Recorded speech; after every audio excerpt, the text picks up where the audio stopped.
On a damp and gloomy evening in London, the thick fog rolled through the narrow streets like a living, breathing entity.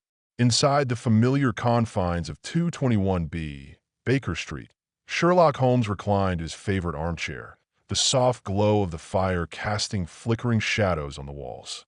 His penetrating eyes stared into the flames, deep in thought, while the rhythmic ticking of the grandfather clock marked the passing of an ordinary night, or so it seemed. Suddenly, the door swung open with a sharp creak, and Dr. John Watson entered hurriedly, clutching an envelope hastily delivered by a breathless messenger. The wax seal was broken and the ink of the letter had smudged, as if it had been handled with trembling hands. Watson handed the letter to Holmes, who quickly scanned its urgent contents with remarkable focus. The note was a desperate plea for assistance from Lady Evelina Arbuthnot, a distinguished socialite known for her exquisite taste, vast wealth, and impeccable reputation. During a glittering ball held at her ancestral estate, a priceless family heirloom, an enormous emerald, famed not just for its resplendent beauty, but for its centuries-old history, had vanished from a locked safe in her private chambers. The safe showed no signs of forced entry or tampering, and every guest and staff member swore no one had breached her sanctum. Holmes' interest was immediately piqued. The case combined high society intrigue, subtle deception, and an audacious crime, his favorite ingredients. Within the hour, he and Watson were speeding through rain-slick streets in a rattling hansom cab, their destination the magnificent Arbuthnot estate, where Lady Evelina awaited anxiously, her face drawn and eyes clouded with worry beneath the grand chandeliers. On arrival, Holmes wasted no time. He began his inspection with surgical precision. The safe, an imposing iron box of intricate design, was impeccable. The combination lock untouched, the door unmarred by any scratch or mark, and the dust on the floor undisturbed. Yet, Holmes noted a faint but peculiar scent lingered. Jasmine, an odd fragrance for such an austere room. Near the safe's base, something caught his sharp eye. A fragile thread, lavender silk, nearly invisible against the wood floor. Summoning all the household staff and guests, Holmes organized an impromptu gathering in the grand ballroom. Breathless anticipation filled the air as Holmes, with his customary flair, requested every attendee hand over their coats, gloves, and personal trinkets. The wealthy conversed in low whispers, exchanging glances that betrayed their tension. Among the gathered items, one stood out, a glove faintly scented with lavender, unusually akin to the jasmine in Lady Evelina's room. Holmes' eyes locked onto the glove's owner, Miss Clara Wainwright, an elegant, enigmatic young woman celebrated in society for her charm, but whispered about for a shadowed past. The intense scrutiny unnerved Clara. She admitted with fragile grace to concealing the emerald in a false lining within her muff. Her motive was a hidden debt, one that threatened to shatter her family's standing and her future. Yet Holmes, ever understanding the complex tangle of human motives, declined to involve the law immediately. Instead, he devised a plan to discreetly assist Clara in repaying her debts and restoring her dignity. He explained to Watson, "Justice does not always demand punishment, dear fellow, but the preservation of lives." However, as the case unfolded, Holmes sensed deeper shadows lurking. Lady Evelina's estate was a maze of concealed animosities, a jealous cousin coveting her fortune, an old flame chafing in silent envy, and rumors of an illicit art smuggling ring operating from London's murky underbelly. Each thread of the mystery interwove into a complex tapestry of deceit and danger. One stormy night, a coded message slid silently under the door of 221B. Holmes and Watson followed the cryptic clues into dim dive bars, fog-filled docks, and crooked alleyways, risks mounting with each step.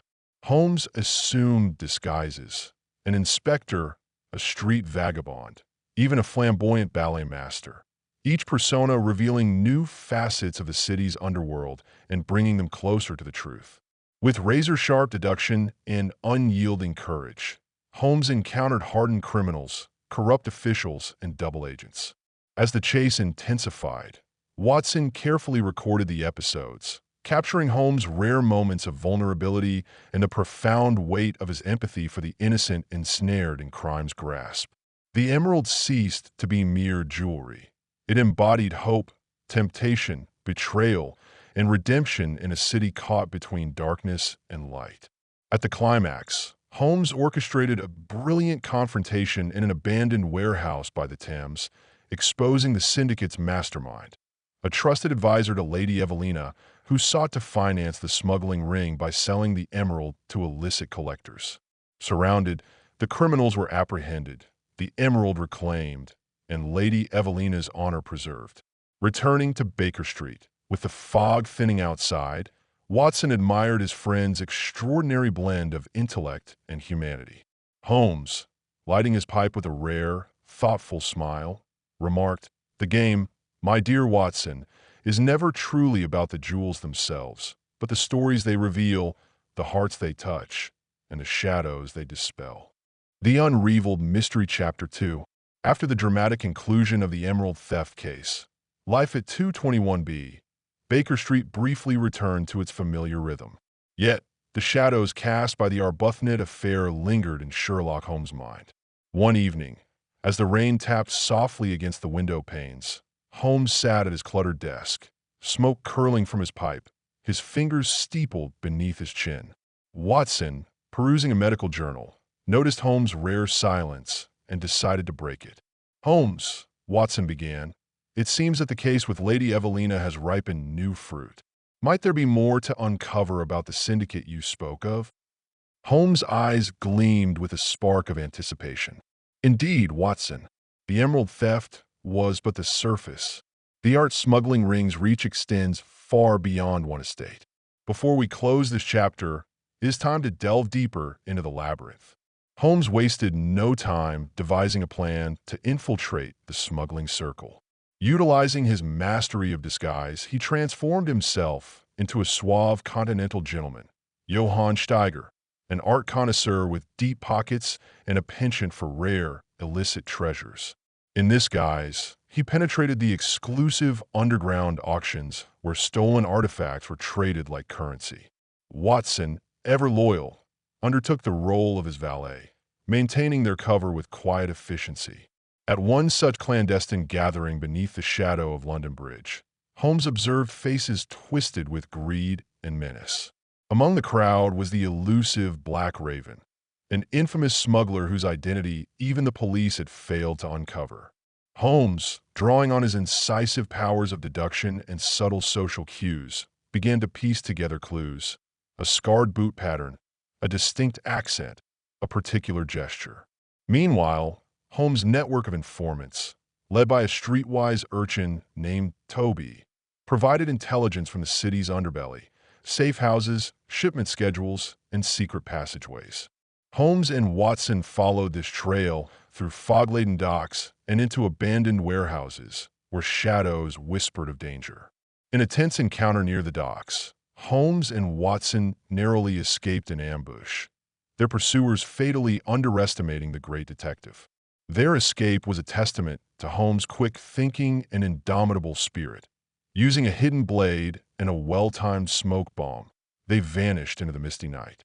Days later, cloaked as Johann Steiger again, Holmes confronted a critical decision at another auction.